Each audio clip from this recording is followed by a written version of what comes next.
Halos nagtriple ang taas ng presyo ng ilang gulay sa Batangas City New Market. Ang matumal na bentahan patuloy na nararanasan. Alamin yan sa report ni Denise Abante.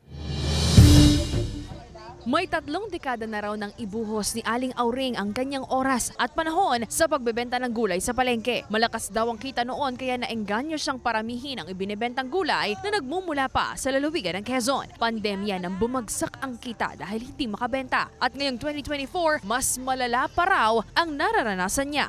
Napakalaki ng epekto.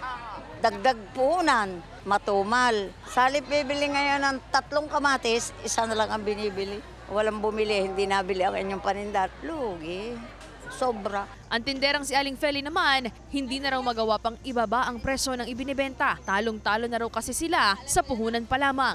Sa halagang piso, bababaan mo pa, di wala nang kita.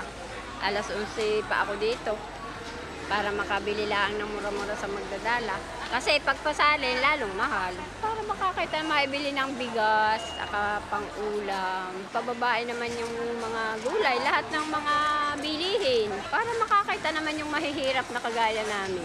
Bukod sa matumal na bentahan, daing din ng ilang tindera ang biglang pagtaas sa presyo ng mga panindang gulay. Sa Batangas City New Market, mahigit sa kalahati ang itinaas sa presyo ng pechay at luya na mula sa dating 40 to 80 pesos, 200 pesos to 250 pesos na ang kada kilo ngayon. 50 pesos naman ang itinaas sa presyo ng kalabasa at talong na dating 25 pesos to 30 pesos lamang, 80 pesos na ang kada kilo ngayon. At ang ampalaya, 150 pesos na ang per kilo na dati lamang naglalaro sa 80 pesos to 90 pesos. Isa sa tinitingnang dahilan ng pamunuan ng palengke sa biglaang pagtaas ng presyo ang pagkalubog sa baha ng ilang mga taniman ng gulay sa Calakhang, Quezon, bunsod ng nagdaang bagyong Aghon. Dito kasi nanggagaling ang ilan sa mga gulay na ibinibenta sa pamilihan. Hindi pa nga dumadating yon, medyo tumaas na ang ating mga bilihin. Biglang nag-anihan.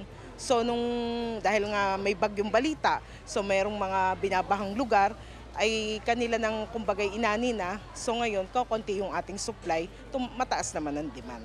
Sa taas ng presyo ng bilihin, ang ilang mamimili gaya ni Mercy, tig-kalahati o tig-piraso muna ang binili. Mahal ngayon. Ay siyempre kami matatanda na, siyempre gusto namin palaging may gulay. Basta yung sinigang, kinamatisan.